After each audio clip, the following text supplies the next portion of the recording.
Dear friends, welcome back. Friends, मैं बालाजी मुदर आप सभी का स्वागत करता हूं। एग्जाम में अगर हमें स्कोर अच्छा लाना है तो डायग्राम्स की प्रैक्टिस करना ज़रूरी है। तो चलो आज आगे का सेशन हम लेने वाले हैं और आगे के सेशन में हम डायग्राम की प्रैक्टिस करने वाले हैं। हम सबको पता है डायग्राम ओरिएंटेड और डायग्राम्स के बेसिस पर जो मोस्ट इंपॉर्टेंट टॉपिक्स हैं उन्हीं टॉपिक्स को लेकर हम आज डिस्कशन कंटिन्यू करेंगे। तो हमें सबसे फर्स्ट स्टूडेंट चैप्टर्स देखना है और जो चैप्टर्स डायग्राम्स के लिए इंपॉर्टेंट है, जो एग्जाम में डायग्राम्स के लिए आते हैं, उन्हीं चैप्टर्स के नंबर देखो। सबसे फर्स्ट वाला चैप्टर है, उसके बाद चैप्टर जो सेकंड है उसी चैप्टर से भी डायग्राम आ सकते हैं, then third chapter, fourth chapter और चैप्टर नंबर 8 और फाइनली चैप्टर नंबर 9।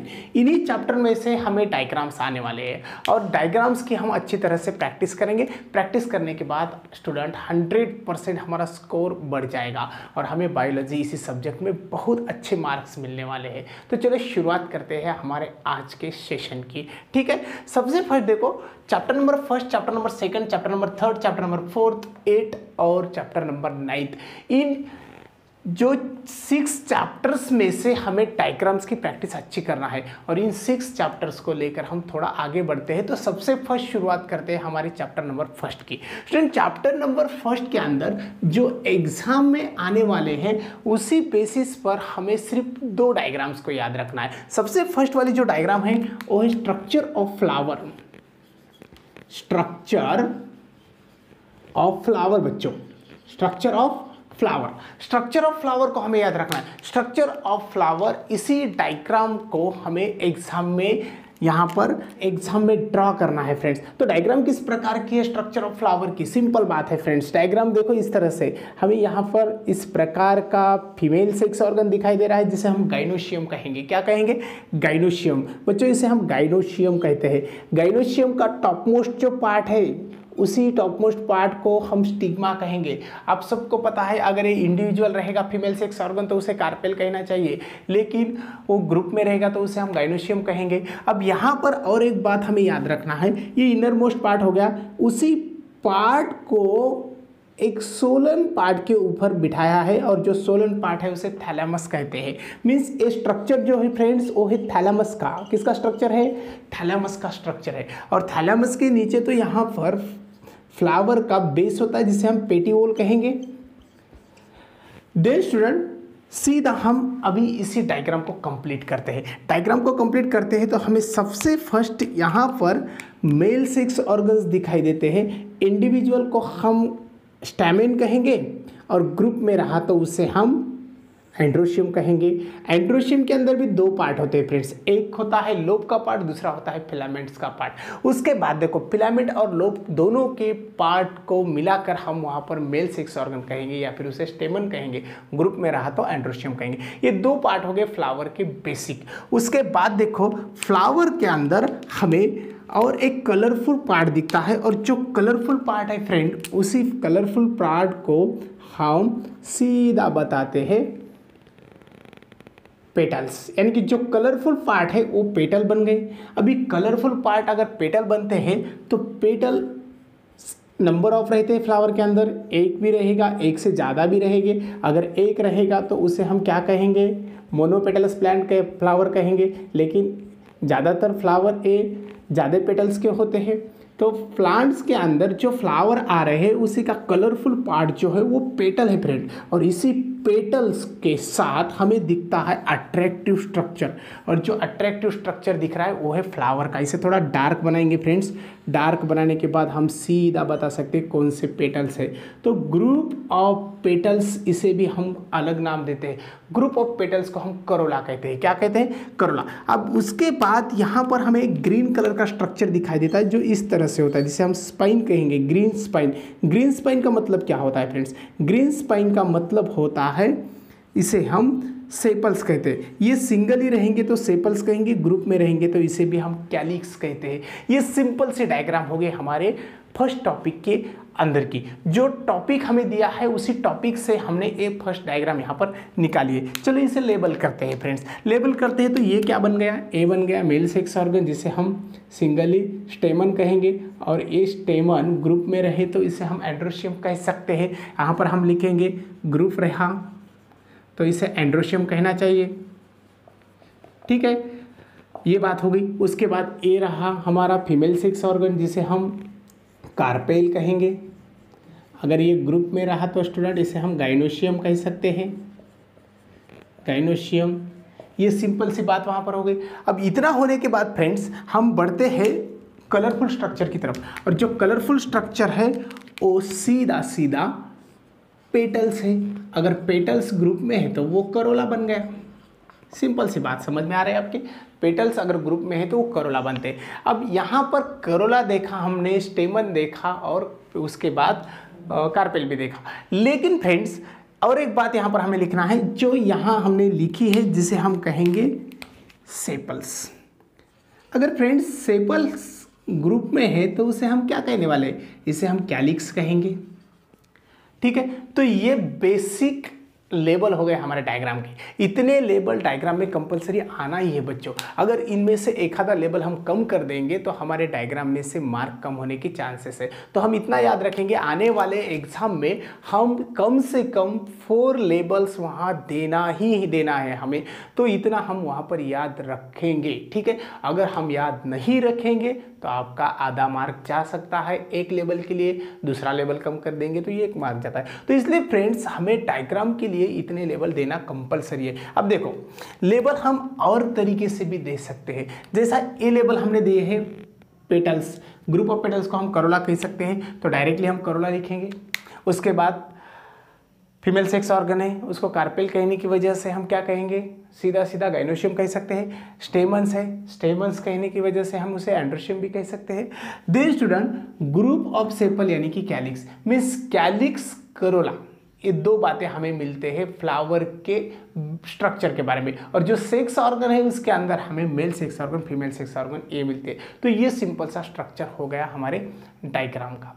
ठीक है, अब और भी हमें अगर लेवल बढ़ाना है फ्रेंड्स तो फीमेल सेक्स ऑर्गन का टॉप का पार्ट होता है स्टिग्मा, ये हम बढ़ाएंगे। जो लॉन्ग पार्ट है वो हो गया स्टाइल, और जो बेसल पार्ट हो गया वो हो गया ओरी।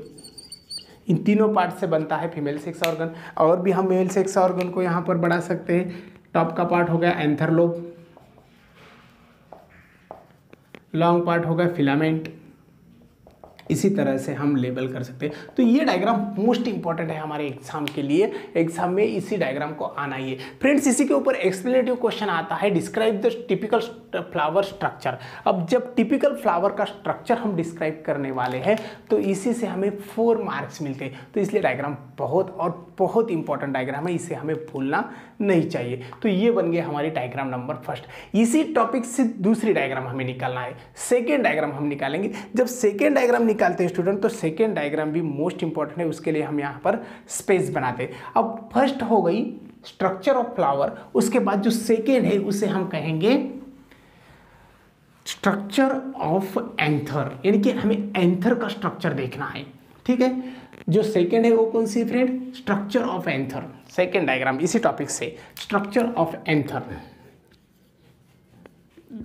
Structure of anther.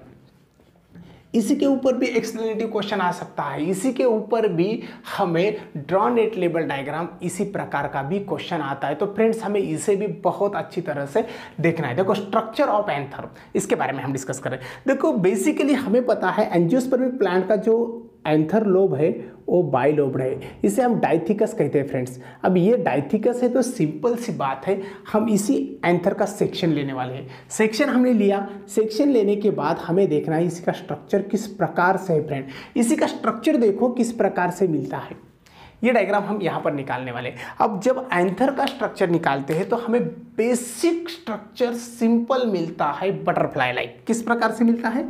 Butterfly like means हम आउटलाइन बनाएंगे और आउटलाइन बनाने के बाद हमें सीधी डायग्राम कंप्लीट भी तो करना है फ्रेंड्स। तो इसी तरह से स्ट्रक्चर मिलता है हमें बटरफ्लाई लाइक। बहुत सेशन बढ़िया होने वाला है आज का हमारा। आपके लिए ये बहुत अच्छा सेशन है स्टूडेंट, क्योंकि आपको डायग्राम ये सेशन अटेंड करने के बाद आपको किसी प्रकार की पढ़ाई करने की ज़रूरत नहीं है। डायग्राम की प्रैक्टिस सिर्फ आप करो। जो डायग्राम्स यहाँ पर मैं बता रहा हूँ वही डायग्राम आपको एग्जाम में हेल्प करने वाले हैं। और दावे के साथ कहता हूँ इसी डायग्राम्स के बाहर क्वेश्चन आने के चांसेस बहुत कम है बच्चों, इसलिए इसी डायग्राम को हम बहुत अच्छी तरह से रखने वाले हैं। ठीक है, अब जो स्ट्रक्चर हमने यहाँ निकाला है वो है बटरफ्लाई लाइक। जो स्ट्रक्चर निकाला है वो किस प्रकार का है, बटरफ्लाई लाइक है। अब इसे हम कंटिन्यू करते हैं, डार्क करते हैं। डार्क करने के बाद बेसिक हम डायग्राम को लेबल भी करेंगे। लेबल करने के बाद हमें सीधा पता चलता है डायग्राम कितनी आसान है फ्रेंड। तो इस तरह से हमने डायग्राम ड्रॉ कर दी है। डायग्राम ड्रॉ करने के बाद हमें देखना है इंटरनल स्ट्रक्चर। अब लेबल करते हैं। इंटरनल स्ट्रक्चर के अंदर सबसे फर्स्ट हमें जो आउटर लेयर दिखता है वो इसी तरह के सेल से दिखता है। जो सेल्स यहाँ है बच्चों, इसी सेल को हम एपिडर्मिस कहेंगे। क्या कहेंगे फ्रेंड्स, एपिडर्मिस कहेंगे। आप सबको प्रैक्टिस करना है क्योंकि हमें बहुत स्कोर बढ़ाना है बायोलॉजी इसी सब्जेक्ट में। और स्कोर बढ़ाने के बाद आप सबको पता है आप बहुत अच्छे कॉलेज में एडमिशन लेने वाले हैं फ्रेंड्स। अगर आप थोड़ा ही दिक्कत करेंगे, थोड़ा हिचकिचाएंगे तो आपके प्रॉब्लम्स बढ़ सकते हैं। एग्ज़ाम के लिए हम बहुत अच्छी तरह से प्रिपेयर है फ्रेंड्स। तो एग्ज़ाम के लिए हम बच्चों बहुत अच्छी तरह से प्रिपेयर है, तो बचा हुआ भी सब कुछ कवर करना है। ठीक है, आ गया समझ में आपके। तो इसी तरह से ये डायग्राम का आउटर लाइन हो गया जिससे हम कहते हैं एपिडर्मिस फ्रेंड। क्या कहेंगे, एपिडर्मिस। एपिडर्मिस का मतलब क्या हो गया, एपिडर्मिस यानी कि आउटर वॉल हो गई जो बैरल शेप्ड सेल दिखाती है, जो प्रोटेक्टिव नेचर की वॉल है फ्रेंड्स। कौन सी है, प्रोटेक्टिव नेचर की। मैं आपको जो बता रहा हूँ वो एक्सप्लेन में भी आप लिख सकते हो। प्रोटेक्टिव नेचर की है, आउटर वॉल है जो हीट से प्रोटेक्ट करती है इनर सेल का, जो ह्यूमिडिटी से प्रोटेक्ट करती है इनर सेल का, और जो प्रोटेक्ट करती है वाटर से इनर सेल का। तो इसलिए हम इसे प्रोटेक्टिव कहेंगे। ये बन गए हमारे एपिडर्मिस सेल जो फ्लैट है और एपिडर्मल सेल रहने की वजह से वो बैरल शेप्ड भी है। उसके बाद हमें सेकंड स्ट्रक्चर मिलता है मिडल लेयर का। इसके बाद हमें यहाँ पर 1 to 2 लाइन्स के सेल्स दिखते हैं फ्रेंड। सबसे फर्स्ट हम यहाँ पर एक और आउटलाइन बनाएंगे जो कि हमें डायग्राम फिर सिंपली बन जाएगी और हमारी, ठीक है।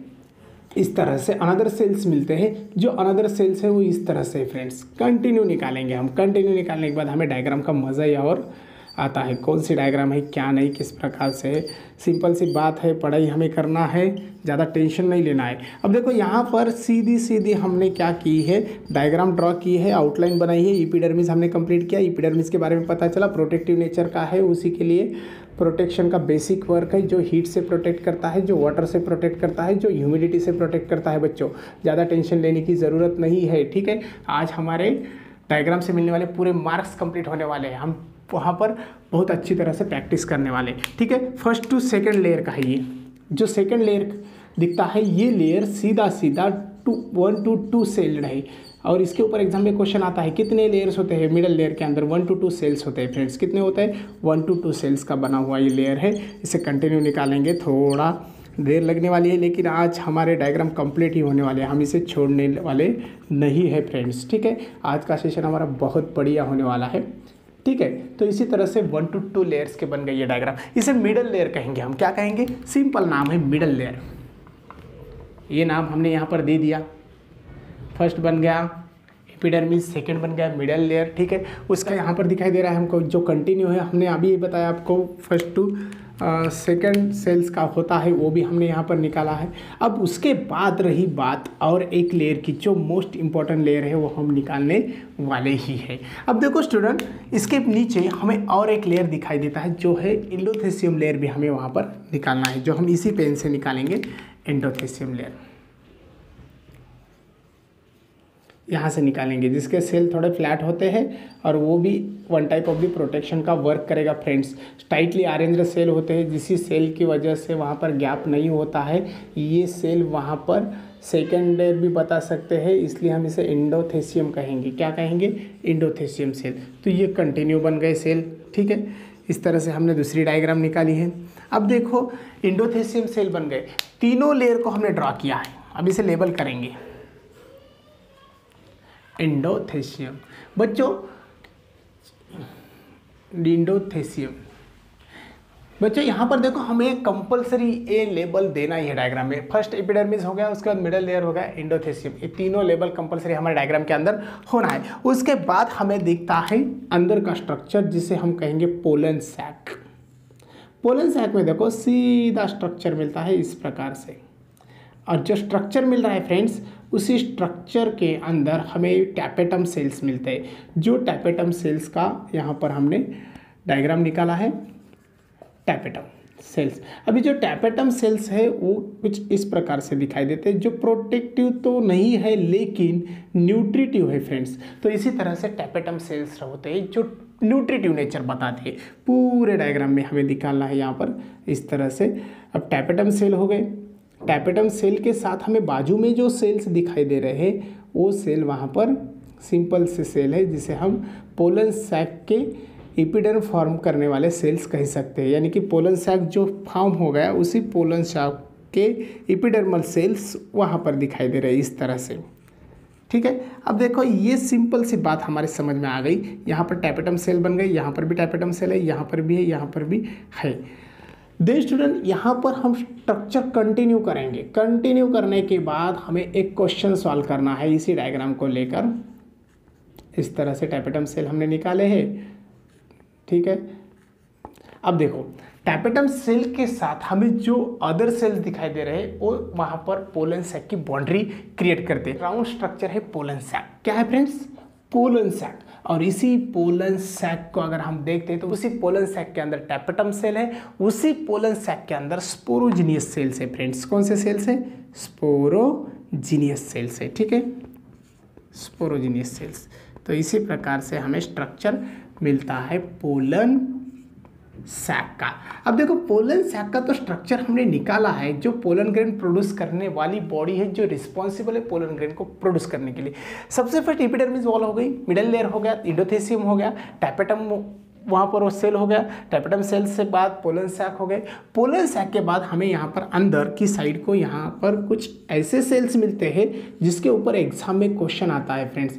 जो सेल्स स्टेराइल सेल्स है और उनके ग्रुप से बनता है स्टेराइल टिश्यू, तो उसे हम कनेक्टिव कहेंगे। क्या कहेंगे? कनेक्टिव। बच्चों इसे भूलना नहीं, इसी के ऊपर 100% क्वेश्चन आता है। कनेक्टिव क्या है इसके ऊपर क्वेश्चन आता है। Where is sterile tissues present in anther lobe. Anther lobe के अंदर स्टेराइल टिश्यूज कहाँ प्रेजेंट होते हैं? तो एंथरलोब के अंदर स्टेराइल टिश्यू कनेक्टिव के पास प्रेजेंट होते हैं। ठीक है, उसके बाद बाजू में जो सेल बचे हैं वो पूरे पैरेंकाइमेटस सेल्स है बच्चों। ठीक है, तो इसी तरह से ये सिंपल बात हो गई, सिंपल बात हो गई, बहुत आसान है। डायग्राम में हमें ज़्यादा टेंशन लेने की ज़रूरत नहीं है बच्चों। ये फिक्स हो गए हमारे 4 मार्क्स यहाँ पर। ठीक है, इससे पहले हमने देखा था उसके अंदर के 3 मार्क्स फिक्स हो गए, यानी कि 7 मार्क्स के डायग्राम कंप्लीट हो गए इसी टॉपिक से। ये दोनों डायग्राम अच्छी तरह से रटना है। उसके बाद और एक डायग्राम हमें निकालना है, वो यहीं पर हम निकालेंगे। इसके अंदर से एक स्ट्रक्चर निकलता है जिसे हम पोलन ग्रेन कहेंगे। क्या कहेंगे? Pollen grain. तो इसी के ऊपर एग्जाम में क्वेश्चन आता है फ्रेंड्स। क्या क्वेश्चन आता है? देखो पोलन ग्रेन जो है उसका हमें डायग्राम पूछा है। क्या पूछा है?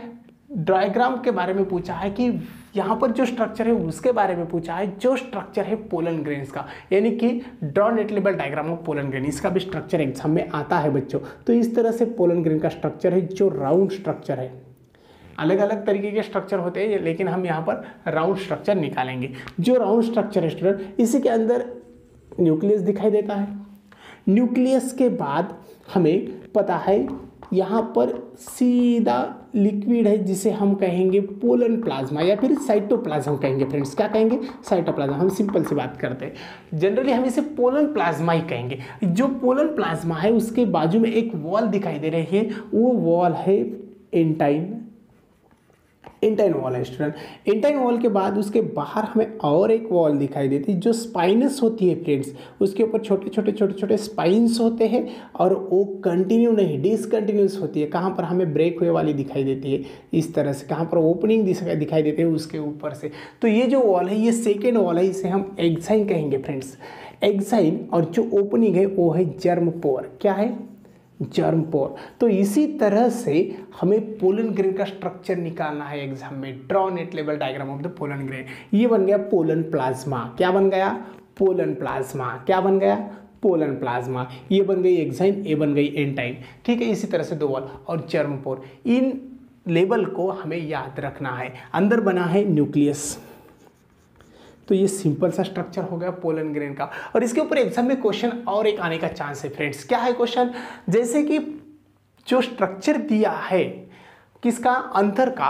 तो एंथर का स्ट्रक्चर दिया तो उसके अंदर हमें 1 2 3 4 पोलन सैक मिलते हैं, इसीलिए हम इसको टेट्रास्पोरोजिनेट कहेंगे। क्या कहेंगे, टेट्रास्पोरोजिनेट। तो चलो ये सिंपल सी सेकेंड डायग्राम होगी, उसके बाद ये थर्ड डायग्राम होगी, यानी कि हमने तीनों डायग्राम बेसिकली यहाँ पर निकाले हैं। उसके बाद एग्जाम में और डायग्राम आने का चांस है, जो आगे वाली एक डायग्राम है जिसे हम कहेंगे एनोट्रोपस ओवल। बच्चों जो डायग्राम हम ले रहे हैं उसी के बाहर एग्जाम में क्वेश्चन नहीं आने वाला है। देखो तो उसके बाद कौन सी डायग्राम आने वाली है, एनोट्रोपस ओवल। एनोट्रोपस, डियर फ्रेंड्स, एनोट्रोपस ओवल के बारे में देखो, सेंट्रली यहाँ पर हमें एक इस प्रकार का स्ट्रक्चर दिखता है, जिस स्ट्रक्चर को हम न्यूसेलस के नाम से जानते हैं। न्यूसेलस के अराउंड में हमें इस प्रकार से फर्स्ट वॉल मिलती है, उसके बाद सीधा कंटिन्यू करेंगे इस तरह से, फर्स्ट वॉल बन गई,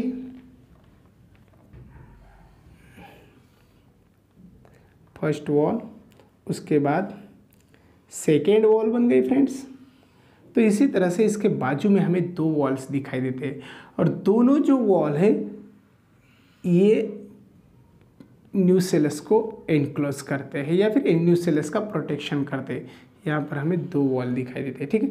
इसी तरह से अब दोनों वॉल रहने की वजह से इसे हम बायोटेक भी कह सकते हैं। इस तरह से हम डायग्राम को कंटिन्यू करेंगे, ये बन गया। अब देखो ये हमने स्ट्रक्चर निकाला, लेकिन इसी स्ट्रक्चर के अंदर यहाँ पर जो पार्ट है, ये पार्ट है हमारा फ्यूनिकल का, इसे हम लेबल करेंगे फ्यूनिकल। इसे हम स्टाक भी कह सकते हैं स्टूडेंट, स्टाक, ठीक है। ये हमारा फ्यूनिकल बन गया या फिर स्टाक बन गया। उसके बाद यहाँ पर इस तरह से हमने क्या किया, स्ट्रक्चर निकाला है अनदर इंटेगुमेंट्स का। अब यहाँ पर भी 2 इंटेगुमेंट्स दिखाई दे रहे हैं। 2 इंटेगुमेंट रहने की वजह से हम इसे लेबल करेंगे, जो आउटसाइड को है उसे हम आउटर इंटेगुमेंट कहेंगे, आउटर इंटेगुमेंट्स, आउटर इंटेगुमेंट। जो सेकेंड है वो है इनर इंटेगुमेंट, इनर इंटेगुमेंट, ठीक है। और जो अंदर का पार्ट है बचा हुआ स्टूडेंट, वो है न्यूसेलस, ठीक है। तो इसी तरह से डायग्राम के ये जो लेबल हमने दिए वाले ये मोस्ट इंपॉर्टेंट लेबल है स्टूडेंट। अभी जब दोनों इंटेगुमेंट रहने की वजह से हम इसी एनोट्रोपस ओवल को बायोटेक्निक ओवल के नाम से भी जानते हैं। देन थोड़ा आगे बढ़ते हैं, ये टोटल पार्ट को यहाँ से यहाँ तक हम बॉडी कहेंगे, और ये जो पार्ट है ये स्टाक का बन गया। बॉडी स्टाक को यहाँ पर जॉइंट है फ्रेंड्स, जहाँ जॉइंट होती है उसी पॉइंट को हीलम कहते हैं, यानी कि हीलम एक और लेवल हमारा बढ़ गया। उसके बाद यहाँ पर जो स्ट्रक्चर है, जो इस तरह से टिश्यूज़ का स्ट्रक्चर दिखता है, जिस स्ट्रक्चर को हम रैफी के नाम से जानते हैं। मोस्ट इंपॉर्टेंट पार्ट है स्टूडेंट, जो रैफी के ऊपर एग्जाम में क्वेश्चन आया था और अभी भी आने के चांसेस है। तो ये रैफी बन गया, क्या बन गया, रैफी। चलो अब यहाँ पर एक स्मॉल ओपनिंग दिखती है न्यूसेलस के ऊपर, उसी ओपनिंग को माइक्रोपाइल कहेंगे हम, माइक्रोपाइल, जो हेल्प करती है पोलन ट्यूब को अंदर एंटर करने के लिए फ्रेंड्स। उसके बाद जो माइक्रोपाइल के अपोज में एरिया है इसे चलाइजा कहेंगे, चलाइजा। अब चलते हैं हम सीधा अंदर की तरफ। जो इनर पार्ट है उसी इनर पार्ट के अंदर हमें और एक स्ट्रक्चर दिखाई देता है जो इस तरह से होता है। इस स्ट्रक्चर को एम्ब्रियो सैक कहेंगे हम, एम्ब्रियो सैक, ठीक है। अब देखो स्टूडेंट, एम्ब्रियो सैक के अंदर हमें डिफरेंट टाइप्स के सेल्स दिखाई देते हैं। सबसे फर्स्ट वाली जो सेल है जो लार्ज होती है और माइक्रोपाइल की तरफ होती है, जिसे एग सेल कहेंगे हम, क्या कहेंगे, एग सेल। तो इसे लेबल भी करेंगे हम, एग सेल को थोड़ा डार्क करेंगे, ये बन गई एग सेल, ठीक है। एग सेल के बाद साइड में हमें 2 सेल्स दिखते हैं, जो दोनों सेल्स है वो इस तरह से है, यहाँ पर एक, यहाँ पर एक, इसे हम सिनर्जिड्स कहेंगे, सिनर्जिड्स, ठीक है। उसके बाद सेंट्रली हमें पोलार न्यूक्लियाई दिखाई देते हैं, पोलार न्यूक्लियाई। देन स्टूडेंट ऊपर के साइड में हमें दिखाई देते हैं एंटीपोडल सेल्स, एंटीपोडल सेल्स, ठीक है, अगर समझे इतनी सिंपल से डायग्राम हमें इसी टॉपिक से आने वाले हैं। तो बच्चों ये बन गया हमारा फर्स्ट टॉपिक, जिसके अंदर सबसे फर्स्ट हमने क्या देखा, सबसे फर्स्ट हमने देखा डायग्राम नंबर फर्स्ट जो एग्जाम में 100% आने वाली है, स्ट्रक्चर ऑफ टिपिकल फ्लावर। उसके बाद देखा है स्ट्रक्चर ऑफ एंथर, उसके बाद देखा है स्ट्रक्चर ऑफ पोलन ग्रेन, उसके बाद देखा है स्ट्रक्चर ऑफ एनाट्रोपस वूल। इसके अलावा हमें एग्जाम में डायग्राम आने के चांसेस नहीं है, क्योंकि ये मोस्ट इंपॉर्टेंट डायग्राम्स है जो हमें एग्जाम में 100% दिखने वाले हैं और हमें एग्जाम में ज़्यादा से ज़्यादा मार्क्स